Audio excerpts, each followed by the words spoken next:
Hello Muttiah Muraleedharan, कैसे हो? ठीक हो? आप देख रहे हैं खूबसूरत सा चैनल आनंद ट्यूटोरियल सेंटर केमिस्ट्री बिहार वाला। तो आइए आज हम इस वीडियो में चर्चा करते हैं कि इनऑर्गेनिक केमिस्ट्री क्या है। इनऑर्गेनिक केमिस्ट्री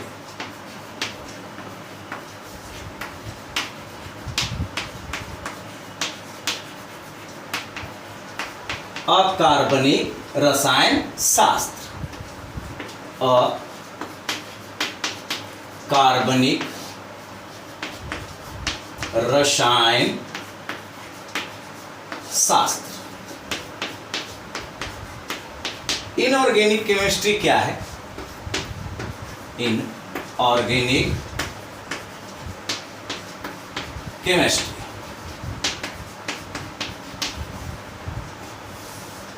तो रसायन शास्त्र की वह शाखा, रसायन शास्त्र की वह शाखा जिसके अंतर्गत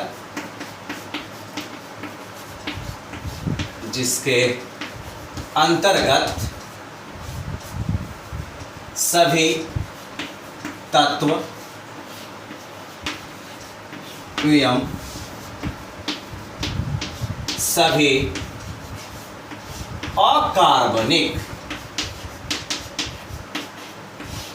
अकार्बनिक यौगिक के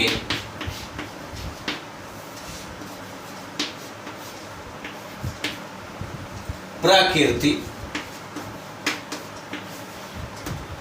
मीन्स नेचर, प्रकृति का नेचर, उसका स्वभाव कैसा है, प्रकृति, संरचना, गुण, प्रॉपर्टीज एवं गुण, निर्माण विधि एवं उपयोग के बारे में अध्ययन करते हैं। उपयोग के बारे में अध्ययन करते हैं।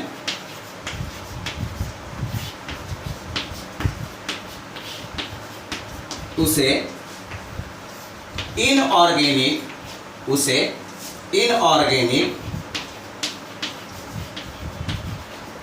केमिस्ट्री कहते हैं। तो इनऑर्गेनिक केमिस्ट्री में क्या हम लोग स्टडी करेंगे, क्या अध्ययन करेंगे? तो जितने भी तत्व हैं उसके बारे में अध्ययन किया जाता है।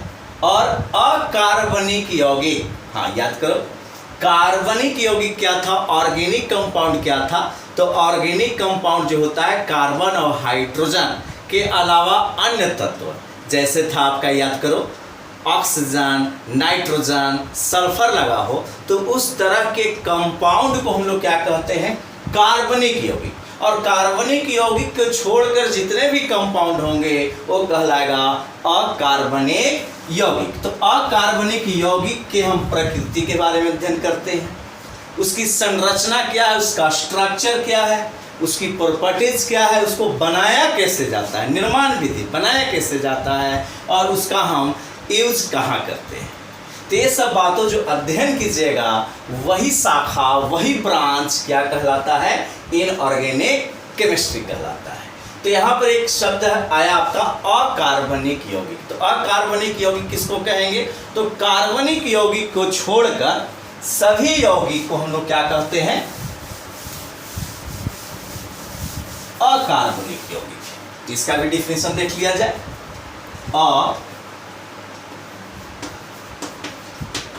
कार्बनिक यौगिक, इसका इंग्लिश हो जाएगा इनऑर्गेनिक कंपाउंड।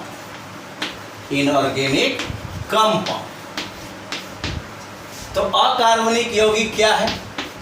तो कार्बनिक यौगिक को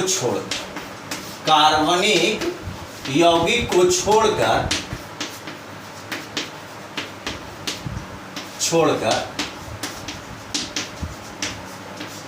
सभी यौगिक क्या कहलाएंगे? कार्बनिक अकार्बनिक यौगिक कहलाते हैं। सभी यौगिक अकार्बनिक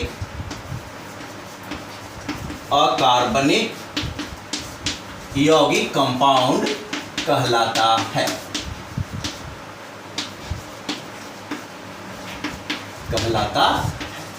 जैसे फॉर एग्जाम्पल हम आपको दे एग्जाम्पल, उसमें आप पहचान कीजिए कौन ऑर्गेनिक होगा और कौन इनऑर्गेनिक होगा। जैसे हम दे दें यहाँ पर CO2, तो देखिए तो कार्बनिक यौगिक है।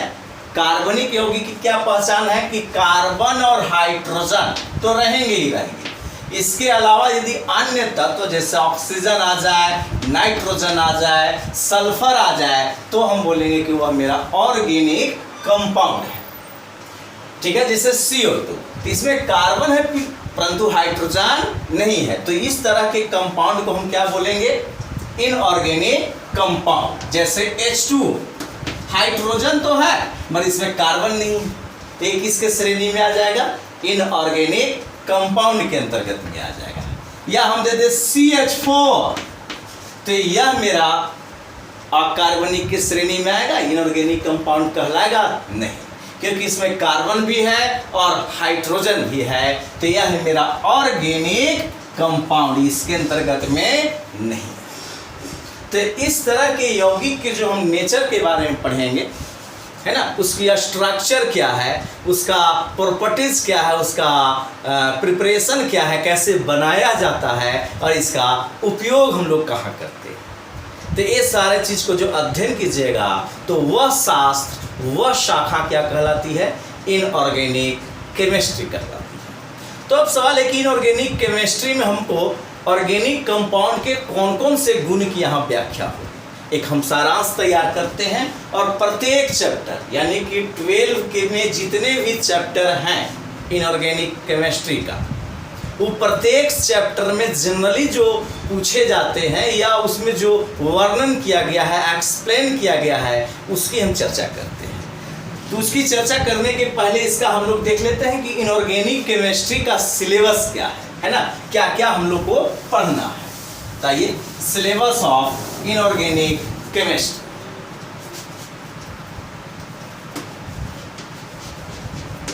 Syllabus of in organic chemistry किस क्लास के लिए है भाई? यहाँ जो हम सिलेबस प्रस्तुत कर रहे हैं वो क्लास है 4, क्लास 12। 12वीं की जो छात्र हैं या छात्रा होंगे उनके लिए हम सिलेबस प्रस्तुत कर रहे हैं इनऑर्गेनिक केमिस्ट्री का। तो इसमें हम लोग पढ़ेंगे, पहला चैप्टर जो है वो है पी ब्लॉक के तत्व। इस ब्लॉक के पी ब्लॉक, आगे हम वर्णन करेंगे कि पी ब्लॉक क्या है ना, चर्चा करेंगे। अभी जान लीजिए कि पी ब्लॉक के कुछ तत्व हैं, उनके बारे में हम लोग का कंपाउंड का या उसकी नेचर या स्ट्रक्चर के बारे में अध्ययन करेंगे। दूसरा है इसका D and F block. D और एफ ब्लॉक के जो तत्व हैं, है ना, एलिमेंट्स है, उस एलिमेंट्स के यौगिक के बारे में हम लोग अध्ययन करेंगे। तीसरा है इसमें कोऑर्डिनेशन या कोऑर्डिनेट केमिस्ट्री या कोऑर्डिनेशन केमिस्ट्री,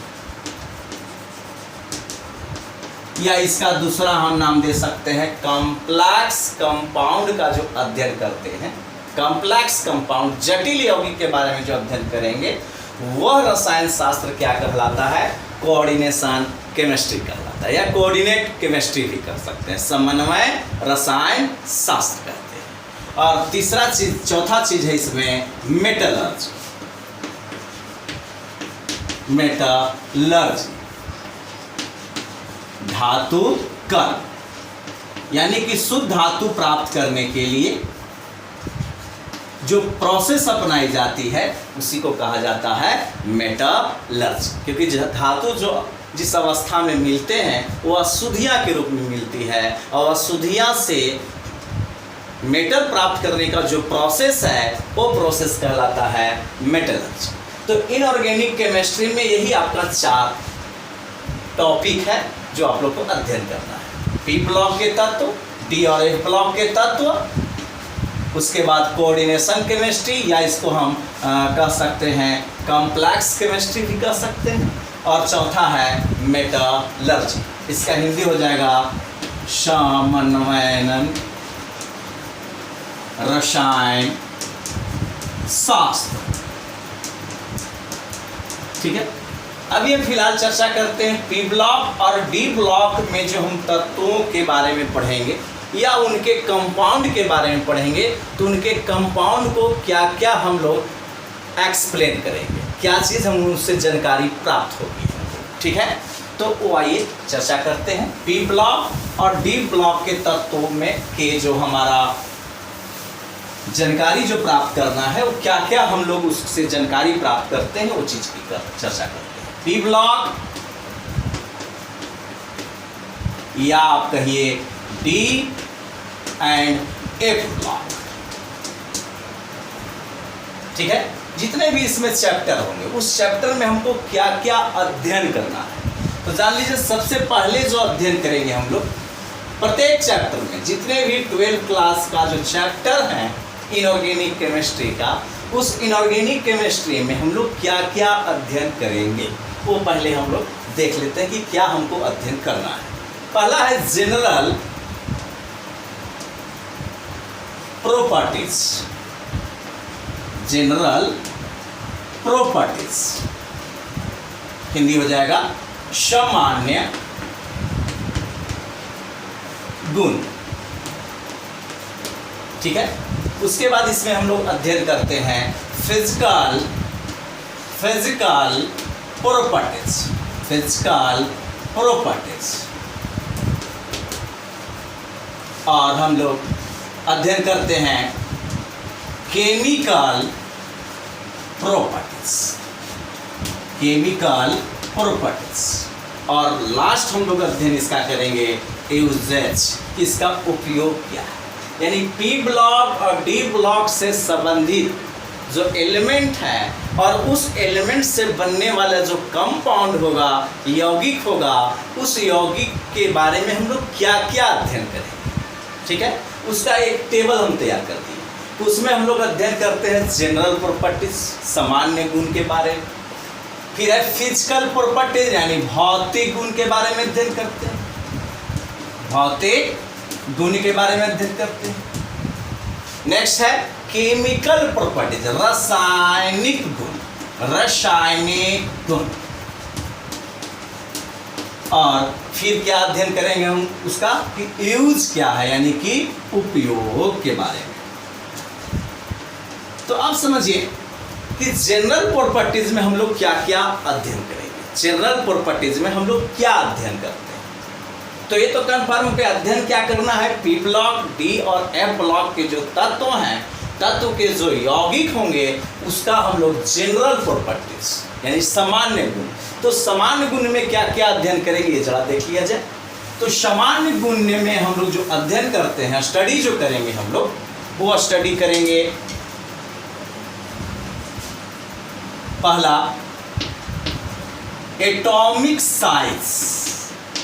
हाँ yes Muttiah Muralitharan, atomic size परमाणु आकार। ये जैसे जैसे वीडियो आता जाएगा वैसे वैसे हम पूरा डिटेल इस सब का अध्ययन करते जाएंगे। पहले एक बार अध्ययन हम लोग कर लेंगे, उसके बाद जो चैप्टर है आप लोग का 12th क्लास का, वो चैप्टर फिर हम स्टार्ट करेंगे। पहले जिसका जो जनरल कॉन्सेप्ट है इनऑर्गेनिक केमिस्ट्री का, वो चीज़ को हम टच करेंगे। ठीक है, एटॉमिक साइज यानी कि परमाणु आकार। इसका हिंदी क्या होता है, परमाणु आकार। परमाणु आकार या इसी में है आयनिक, नाम से ही पता चल रहा है मुथैया मुरलीधरन कि आयन से रिलेटेड है। इसकी आयन की जो त्रिज्या होगी, आयन समझते होगे, जो इलेक्ट्रॉन को लॉस करता है या इलेक्ट्रॉन को गेन करने पर जो पदार्थ बनेगा, उस पदार्थ को हम लोग कहते हैं आयन। और आयन का जो साइज है वो कहलाएगा आयनिक रेडियस या आयनिक साइज भी बोल सकते हैं। आयनिक रेडियस भी कह सकते हैं या इसको हम लोग साइज भी कह सकते हैं। आयनिक त्रिज्या या आयनिक आकार, ठीक है। दूसरा इसका जनरल प्रॉपर्टीज जो है, एटॉमिक साइज पहला हुआ, दूसरा है इसका ionization. Ionization potential. Potential Hindi होता है आयनिक विभव। तो आयनिक विभव क्या है मुथैया मुरलीधरन? तो लिखा गया आयोनाइजेशन पोटेंशियल, आयनन विभव हिंदी होता है, सॉरी आयनन विभव। तो आयनन विभव क्या है बच्चों? तो आयनन विभव है कि किसी मेटल से या ऐसे समझे किसी परमाणु से आउटर मोस्ट में जो इलेक्ट्रॉन होते हैं, बाहरी कक्षा में जो इलेक्ट्रॉन होते हैं, उस इलेक्ट्रॉन को, है ना, उस ऑर्बिट से हटाने के लिए जो एनर्जी की आवश्यकता पड़ती है, वही ऊर्जा, वही एनर्जी कहलाता है आयनन विभव कहलाता है। कौन सी ऊर्जा है? तो इलेक्ट्रॉन को हटाने के लिए, कि न्यूक्लियस के चारों इलेक्ट्रॉन क्या करते रहते हैं? चक्कर काटते रहते हैं। तो जो चक्कर काट रहे हैं उसको हम चाहते हैं कि बाहर निकल जाए, ऑर्बिट से बाहर आ जाए। तो बाहर निकालने के लिए हमको बाहर से ऊर्जा देना पड़ेगा, एनर्जी देना पड़ेगा। क्योंकि दो मित्र अगर आपस में मिले हुए हैं और इन दोनों मित्र को हटाना चाहते हैं तो बाहर से एनर्जी लगाना पड़ेगा। क्या करना पड़ेगा? एनर्जी लगाना पड़ेगा। तो जो एनर्जी दे रहे हैं आउटर मोस्ट ऑर्बिट को, इलेक्ट्रॉन को हटाने के लिए, उसी एनर्जी का नाम है आयनन विभव। फिर तीसरा चीज है इलेक्ट्रॉन। इलेक्ट्रॉन एफिनिटी हिंदी होता है इसका इलेक्ट्रॉन बंधुता। नाम से ही पता चल रहा है कि इलेक्ट्रॉन को बांध देना है, यानी कि आउटर मोस्ट ऑर्बिट में एक इलेक्ट्रॉन प्रवेश कराने के लिए, एक इलेक्ट्रॉन प्रवेश कराने के लिए, तो प्रवेश करेगा मतलब दोनों मित्र को मिला रहे हैं। इलेक्ट्रॉन तो पहले से था, फिर इलेक्ट्रॉन को ले जा रहे हैं, मित्र मित्र मिलना चाहते हैं, तो उसमें क्या होगी? एनर्जी रिलीज होता है। क्या होता है? एनर्जी रिलीज होता है। इसको बोलते हैं इलेक्ट्रॉन बंधुता। यानी कहने का मतलब है कि एक इलेक्ट्रॉन प्रवेश कराने के लिए जो एनर्जी रिलीज होगा, उस एनर्जी की मात्रा को कहा गया है इलेक्ट्रॉन एफिनिटी। क्या कहा गया है? इलेक्ट्रॉन एफिनिटी कहा गया है। फिर इसमें चौथा चीज है इलेक्ट्रोनिगेटिविटी। इलेक्ट्रोनिगेटिविटी विद्युत ऋणात्मकता। विद्युत ऋणात्मकता। तो विद्युत ऋणात्मकता क्या है भाई? तो जो परमाणु या जो तत्व इलेक्ट्रॉन को खींचने की टेंडेंसी होती है, नेचर होती है कि अपनी ओर आकर्षित करता है, इस आकर्षित गुण को कहा गया है इलेक्ट्रॉन निगेटिविटी। तो इतना जो प्रॉपर्टीज है, चार जो प्रॉपर्टीज जो अध्ययन करेंगे हम लोग, वो आ जाता है जनरल प्रॉपर्टीज में। तब कहिएगा कि ये अध्ययन हम करेंगे कहाँ सर और कब करेंगे? तो जैसे जैसे हम वीडियो डालते जाएंगे ये सब का हम लोग अध्ययन करेंगे, ठीक है। तो एटॉमिक साइज या आयोनाइजेशन पोटेंशियल या इलेक्ट्रॉन एफिनिटी या इलेक्ट्रोनिगेटिविटी का जब हम डिटेल एक्सप्लेन करेंगे, तो डिटेल एक्सप्लेन किया जाता है पीरियोडिसिटी में। किसमें? पीरियोडिसिटी में। पीरियोडिसिटी में हम लोग चर्चा करेंगे। सिटी मानो शहर नहीं, जो आवर्त सारणी है उस आवर्त सारणी में कुछ तत्वों का जो गुण है वो पुनरावृत्ति होती है, आवृत्ति होती है। उसी आवृत्ति को हम लोग कहते हैं पीरियोडिसिटी कहते हैं। तो पीरियोडिसिटी हम लोग कहाँ अध्ययन करेंगे? तो पीरियोडिक टेबल में। पीरियोडिक टेबल में। पीरियोडिक टेबल का हिंदी हो जाएगा आवर्त सारणी। आवर्त क्यों नाम पड़ा मुथैया मुरलीधरन?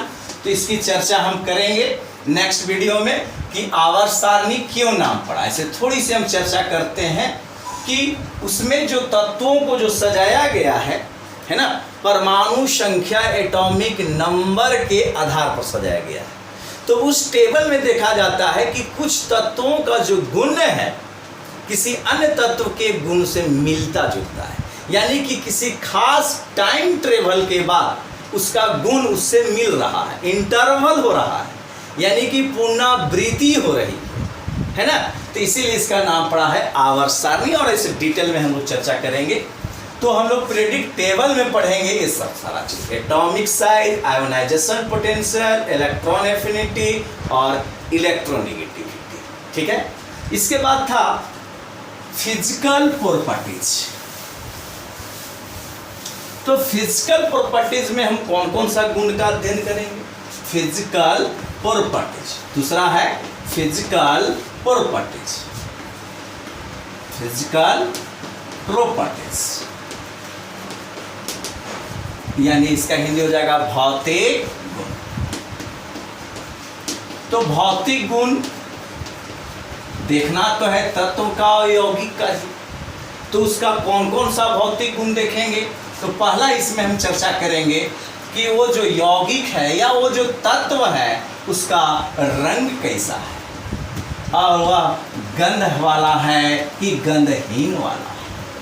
ठीक है, उसकी अवस्था कौन सी? अवस्था के मतलब भौतिक अवस्था, वह सॉलिड है कि लिक्विड है कि गैस है। रंग, गंध, और हम क्या देखेंगे? भौतिक अवस्था। कलर देखेंगे उसका, और फिजिकल स्टेट देखेंगे, भौतिक अवस्था। इसका इंग्लिश हो जाएगा फिजिकल स्टेट। फिर इसमें हम लोग देखते हैं सोलेबिलिटी, मतलब वह जो कंपाउंड है उसकी सोलेबिलिटी किसमें? इन वाटर, वह जल में घुलनशील है कि नहीं। ये सब जो अध्ययन हम करेंगे वो कहलाएगा आपका फिजिकल प्रॉपर्टीज, भौतिक गुण, सोलेबिलिटी इन वाटर, जल में घुलनशीलता, या इसका हिंदी होता है विलेयता, जल में घुलनशीलता, यानी पानी में घुल जाएगा कि ना घुलेगा, है ना। ये सब व्याख्या एक्सप्लेन किया जाएगा। तो जो एक्सप्लेन करेंगे किस प्रॉपर्टीज में आ जाएगा उस श्रेणी, तो वो आ जाएगा फिजिकल प्रॉपर्टीज के अंतर्गत। फिर इसमें हम लोग अध्ययन करते हैं मेल्टिंग एंड बॉइलिंग पॉइंट, यानी कि बॉइलिंग पॉइंट, या इसको कहते हैं, या एक और है एंड में कर देते हैं, एंड में melting, melting MEL, melting point. Muthiah Muralitharan, इसका हिंदी हो जाएगा क्वथनांक, क्वथनांक, और इसका हिंदी हो जाएगा द्रवनांक।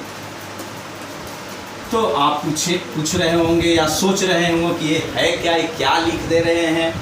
बॉइलिंग पॉइंट वह ताप है जिस पर कोई लिक्विड बॉयल करने लगे, उबलने लगे, है ना, खौलने लगे। जब पानी देखते हैं कि गर्म करते हैं तो वह बॉयल करने लगता है, उबलने लगता है। हम लोग तो बिहार के रहने वाले हैं, ये जानते होंगे कि अधन ना कहते हैं कि अधन पड़ गया। अधन के मतलब वह ताप वो पकड़ लिया जिस पर वाटर क्या करने लगा? बॉयल करने लगा। तो उसी को हम लोग बोलते हैं, उस ताप का नाम रखा गया है बॉइलिंग पॉइंट, अधन वाला। अधन याद पड़ा ना, तसला में पहले की महिलाएं क्या करती थी? चावल बनाती थी तो उस आग पर तसला रख दिया जाता था, उसमें पानी डाला हुआ रहता था। जब वो अधन पड़ता था यानी कि एक आवाज़ आने लगती थी, उस आवाज़ को हम लोग कहते थे अधन।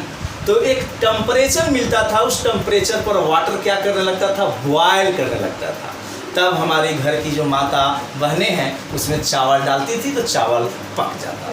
एक चीज़ और जान लीजिए कि उस ताप पर अगर उसको आंच बढ़ाइएगा, ज़्यादा आग अगर और तेज कीजिएगा तो ऐसा नहीं कि टेम्परेचर बढ़ने लगेगा। अगर 100 डिग्री सेल्सियस पर वो बॉयल कर रहा है तो आंच ज़्यादा बढ़ाने पर भी उसका टेम्परेचर 100 डिग्री ही रहेगा। ठीक है, 100 डिग्री ही रहेगा। तो आप कहिएगा कि सर आंचवा बढ़ रही तो गेला कहाँ हुई एनर्जी? या तो वो एनर्जी कहाँ चला गया? बॉयल करने में। यानी कि वाटर जब बॉयल करने लगता है तो वही जल वेपर में बदलने लगता है। तो ज़्यादा आंच दीजिएगा तो पानी जो है, वाटर जो है, वह वेपर में बनकर उड़ने लगेगा। इसलिए उस सिचुएशन में हम लोग आग को ज़्यादा हम लोग बढ़ाते नहीं हैं, जो ताप है वही ताप उसको रहने दें। तो उस ताप को हम लोग क्या कहते हैं? बॉइलिंग पॉइंट कहते हैं। मेल्टिंग पॉइंट क्या हुआ कि वह ताप जिस पर कोई लिक्विड किसमें कन्वर्ट हो जाए, आइस में, बर्फ में बदलने लगे, तो उस ताप को हम लोग कहते हैं मेल्टिंग पॉइंट कहते हैं। क्या कहते हैं? मेल्टिंग पॉइंट कहते हैं। और नेक्स्ट प्रॉपर्टीज है इसका oxidation state. Oxidation state Hindi होता है ऑक्सीकरण अवस्था। ऑक्सीकरण अवस्था, ठीक है। यानी इसमें हम लोग फिजिकल प्रॉपर्टीज में क्या क्या अध्ययन करेंगे कि वो जो कंपाउंड है या वह जो तत्व है उसका रंग कैसा है, गंध क्या है और उसका भौतिक अवस्था क्या है। उसके बाद इसमें हम लोग अध्ययन करते हैं सोलेबिलिटी इन वाटर। जल में घुलनशीलता देखा जाता है कि यह जल में घुलनशील है कि नहीं, ठीक है। कुछ ऐसे पदार्थ होते हैं, ऐसे कंपाउंड होते हैं जो जल में अघुलनशील होते हैं। जैसे पेट्रोल को जल में डालो, क्या घुल जाएगा? नहीं घुलेगा। तो इस तरह के जो प्रॉपर्टीज है वो अध्ययन हम लोग करेंगे, फिजिकल प्रॉपर्टीज के अंतर्गत में आएगा। मतलब इस तरह के जो गुण की व्याख्या करेंगे वो किसके अंतर्गत में आ जाएगा? फिजिकल प्रॉपर्टीज, भौतिक गुण। अब ये सारे गुण की व्याख्या हम लोग करते हैं प्रेडिक्टेबल, क्योंकि प्रेडिक्टेबल में ही पेरियोडिसिटी के द्वारा आप समझ पाइएगा कि उसका कलर कैसा होगा, वह किस अवस्था में होगा, वह जल में घुलेगा कि नहीं घुलेगा, उसका बॉइलिंग पॉइंट ज़्यादा है कि मेल्टिंग पॉइंट ज़्यादा है कि कम है, ठीक है, या उसका ऑक्सीडेशन स्टेट यानी ऑक्सीकरण अवस्था उसका कितना होगा। ये सारा प्रॉपर्टीज जो हम लोग अध्ययन करेंगे वो किसमें करेंगे? प्रेडिक्टेबल चैप्टर में। तो सबसे पहले जो हम लोग इनऑर्गेनिक केमिस्ट्री में अध्ययन करेंगे वो प्रेडिक्टेबल का अध्ययन करेंगे। तो आप कहिएगा कि सर कहाँ से प्रेडिक्टेबल लेकर आ गए हैं, ये तो 11वीं में पढ़ना है, 12वीं में काहे के लिए लेकर आ गए। तो जब तक प्रेडिक्टेबल नहीं हम बताएंगे, है ना, तब तक ये जो प्रॉपर्टीज देख रहे हैं ये प्रॉपर्टीज समझ में नहीं आएगा। तो बहुत ज़रूरी है आपको प्रेडिक्टेबल में पेरियोडिसिटी का ज्ञान रखना। अगर पेरियोडिसिटी का ज्ञान है तो इनऑर्गेनिक केमिस्ट्री पढ़ने में मज़ा आ जाएगा। आप उसका प्रॉब्लम चुटकियों में सॉल्व करने लगिएगा, ठीक है। अब आइए केमिकल प्रॉपर्टीज। तो केमिकल प्रॉपर्टीज में हम क्या अध्ययन करेंगे? तो जो मेरा एलिमेंट्स है, जो मेरा कंपाउंड है, वह कंपाउंड, वह यौगिक दूसरे यौगिक से जुड़कर एक नया यौगिक का निर्माण करता है। तो यही प्रोसेस जो कहलाता है वो कहलाता है केमिकल रिएक्शन, है ना, रासायनिक अभिक्रिया। यानी केमिकल प्रॉपर्टीज में हम लोग जनरली क्या, सामान्य रूप से क्या पढ़ेंगे? केमिकल रिएक्शन पढ़ते हैं। केमिकल प्रॉपर्टीज में हम लोग क्या पढ़ेंगे? Chemical reaction. केमिकल रिएक्शन किस प्रक्रिया का नाम है भाई? तो कंपाउंड अन्य कंपाउंड से मिलकर एक नया कंपाउंड का निर्माण करता है। तब उस कंपाउंड, नया जो कंपाउंड का निर्माण करता है, तब ऐसे प्रक्रिया को हम लोग क्या कहते हैं? प्रोसेस को हम लोग कहते हैं केमिकल रिएक्शन। जो आप लोगों ने पढ़ा होगा कि इसमें रिएक्टेंट होते हैं और रिएक्टेंट से क्या बनते हैं? प्रोडक्ट बनते हैं, ठीक है। केमिकल रिएक्शन जो अध्ययन करेंगे हम लोग वो किसके श्रेणी में आ जाएगा? केमिकल प्रॉपर्टीज में आ जाएगा। तो 12th क्लास में जितने भी इनऑर्गेनिक केमिस्ट्री में जो चैप्टर दिया हुआ है, 5-6 चैप्टर होंगे, उस चैप्टर में यही सब जनरली पढ़ना है। General properties, physical properties, chemical properties, और हम लोग पढ़ेंगे इसका यूज क्या है, इसका उपयोग क्या है। केमिकल रिएक्शन में बहुत सारा इतना रिएक्शन है कि हर रिएक्शन को रट्टा मारना, रट जाना बड़ा मुश्किल है। जैसे देखा जाए कुछ रिएक्शन ऐसे हैं जो आसानी से हम लोग उसको सॉल्व कर लेते हैं, समझ जाते हैं। जैसे सोडियम हाइड्रोक्साइड रिएक्ट करे HCl के साथ तो क्या प्रोडक्ट बनेगा। तो तुम लोग ये बच्चों बहुत आसानी से इस प्रॉब्लम को हल कर लेते थे, क्योंकि ईवी कंपाउंड क्या है, आयोनाइज्ड, आयनीकृत हो जाता है। ईवी कंपाउंड क्या है, आयोनाइज्ड हो जाता है, यानी आयन में बदल जाता है। जरा समझिएगा कि आयन में क्यों बदलता है। जैसे आपके घर में नमक है NaCl, नमक का ढेला है।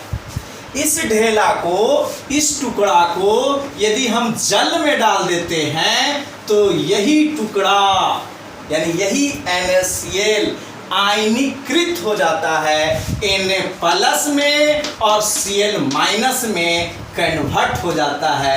ऐसा क्यों हो रहा है भाई कि जब हम पानी में ही डाल रहे हैं तो यह आयनीकृत हो जा रहा है। ये फिजिक्स में भी आप लोग पढ़े होंगे कि दो आवेश के बीच में जो बल लगता है उस बल को हम लोग क्या कहते हैं मुथैया मुरलीधरन, इलेक्ट्रिक फोर्स कहते हैं। और वह इलेक्ट्रिक फोर्स का जो वैल्यू होता है 1/4 pi epsilon not Q1 Q2/r²। जब यहां पर कोई मीडियम ना हो, यानी यहां पर इन दोनों के बीच में या तो वैक्यूम है या तो फ्री स्पेस है।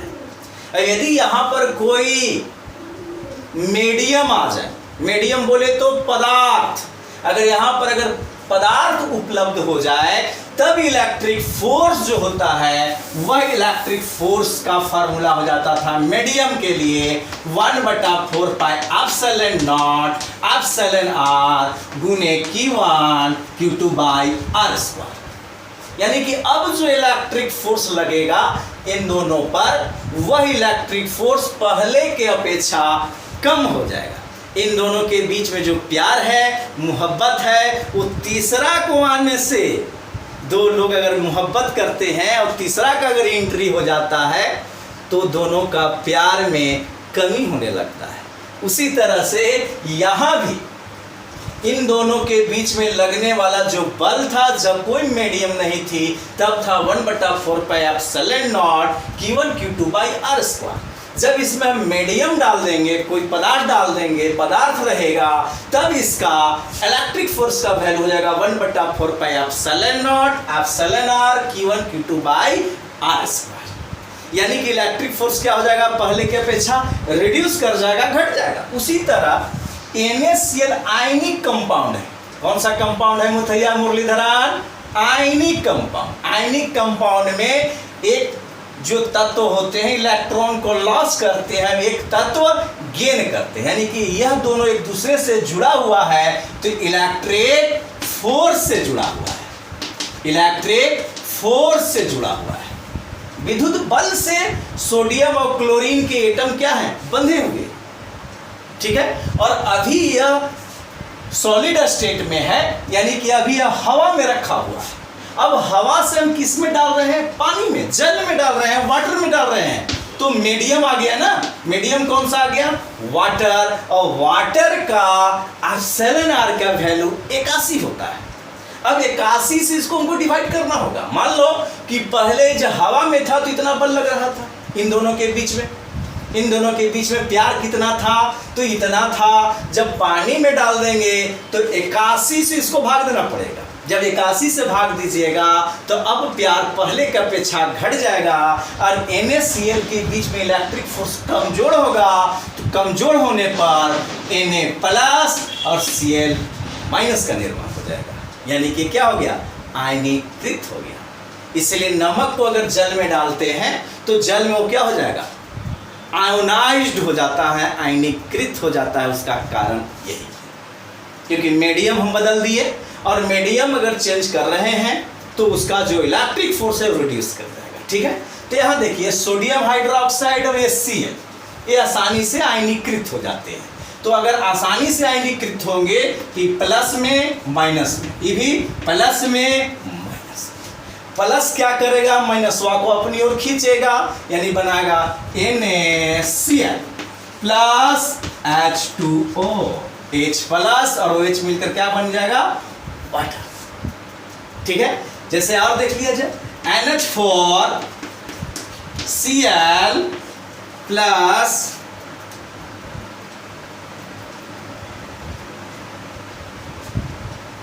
H2, या एक दूसरा कंपाउंड दे रहे हैं, NH4OH प्लस HCl, आयनीकृत वाला कंपाउंड दे रहे हैं अभी। तो ये टूट जाएगा प्लस में माइनस में, प्लस में माइनस में, प्लस माइनस को अपनी ओर ट्रैक करेगा तो क्या बना लेगा, NH4Cl प्लस H2।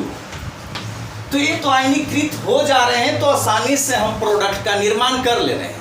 तो इस तरह के रिएक्शन तो हमको रखने की जरूरत नहीं पड़ेगी।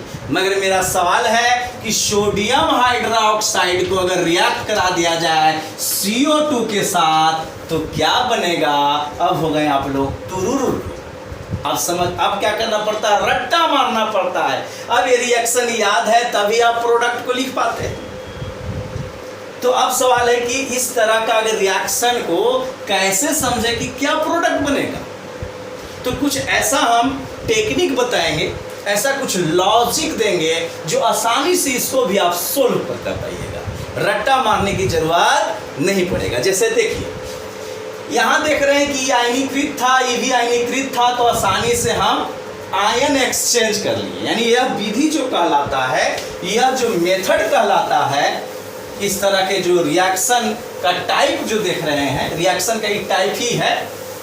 इस रिएक्शन के टाइप को हम बोलते हैं आयन एक्सचेंज मेथड। क्या बोलते हैं, आयन एक्सचेंज मेथड या रिएक्शन। यानी इसमें क्या हो रहा है, आयन को केवल हम लोग एक्सचेंज कर दे रहे हैं। ठीक है, मगर इसमें देख रहे हैं कि ये तो आयनीकृत हो जाएगा, परंतु यह CO2 आयनीकृत नहीं होगा, क्योंकि यह आयनिक बॉन्ड है नहीं कि जो आसानी से इसको हम आयनीकृत कर दें। नमक जैसा तो व्यवहार नहीं है इसका कि हम तोड़ दें। तो इसके लिए एक हम लॉजिक दे रहे हैं वाटर एडिशन रिएक्शन। किसका, वाटर एडिशन रिएक्शन। यानी कि इसको अगर हम जल में डाल दें, पानी में इसको अगर मिला दें, जैसे अगर इसमें हम वाटर को ऐड कर दें, और क्यों वाटर को ऐड कर रहे हैं ये भी बता रहे हैं। अगर इसमें हम वाटर को ऐड कर देंगे तो हो जाएगा H2CO3, और यह जो कंपाउंड है वह आयनिक कंपाउंड है, आयन में टूट जाएगा, H प्लस में और CO3 माइनस माइनस में। जब H प्लस में और CO3 माइनस माइनस में टूटेगा तब तो आयन का एक्सचेंज हो जाएगा, क्योंकि प्लस है ये माइनस है, यहाँ प्लस हो गया ये माइनस हो गया। तो आयन एक्सचेंज कर दीजिए, सोडियम CO3 से मिलेगा तो बना लेगा वैलेंसी के अनुसार Na2CO3 प्लस प्लस बोलो H प्लस है और OH है तो बन जाएगा H2O। तो सवाल है कि सर यहाँ वाटर जो आप ऐड कर रहे हैं किस प्रॉपर्टीज के आधार पर, किस गुण के आधार पर, किस लॉजिक के आधार पर। तो इसका लॉजिक एक ही है, पानी रे पानी तेरा रंग कैसा। देखते होंगे आप लोग कि पानी में अगर लाल रंग को मिलाया तो उसका रंग कैसा हो जाता है, तो लाल हो जाता है। यानी कि कहने का अर्थ है कि उस पानी में लाल रंग को मिलाने से उसमें गुण किसका आ गया, किसका, उस कलर का। उस कलर का अगर हम लोग उसमें नमक मिलाते हैं, उस पानी में अगर नमक मिलाए तो नमकीन हो जाता है। जो वही उस पानी में अगर हम लोग चीनी मिलाते हैं तो गुड़ हो जाता है, मीठा हो जाता है। तो यानी कहने का अर्थ है कि पानी का प्रॉपर्टी जस का तस रहा, मगर जो उसमें मिलावट कर रहे हैं उसी का गुण आ जा रहा है।